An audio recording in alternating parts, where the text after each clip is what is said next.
ఆలు చిప్స్ ఎలా చేయాలని చాలామంది అయితే థింక్ చేస్తారండి. ఇది చాలా ఈజీ మెథడ్‌లో చెప్తున్నాను. ఫస్ట్ అయితే మనం ఆలు అయితే వాష్ చేసేసుకొని, ఆలు అయితే ఇలా కట్ చేసుకోండి ఒక బౌల్‌లో అయితే. ఇవన్నీ కట్ చేసుకున్న తర్వాత నైటే ముందు మీరు 8 or 9 అయితే ఇవన్నీ కట్ చేసుకొని 1 బౌల్ అయితే వాటర్ వేసేసుకొని 1 స్పూన్ అయితే సాల్ట్ వేసేసుకోవాలండి. సాల్ట్ అయితే కరిగిన తర్వాతకి మనం ఇందాక ఆలు అయితే కట్ చేసుకున్నాం కదా, అవైతే 1 నైట్ వాటర్‌లో అయితే పెట్టాలండి. వాటర్‌లో మార్నింగ్ అయితే వాటర్ అన్ని తీసేసి కొత్త వాటర్ అయితే వేసుకోవాలండి.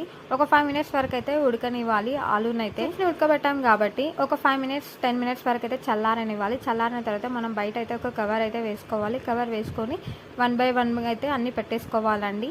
ఈవినింగ్ అయినా ఇంకా తీసేసి పక్కన పెట్టేసుకోండి. 1 బౌల్ అయితే ఆయిల్ వేసేసి నూనె వేసేసుకొని కొంచెం హీట్ ఎక్కినాక మనమైతే చిప్స్ అయితే అందులో వేసుకుందామండి. 1 by 1గా చూసారు కదా ఎంత చాలా మంచిగా వచ్చాయో. మీరు కూడా మీ ఇంట్లో ట్రై చేసి చూడండి, చాలా సూపర్గా వస్తాయి.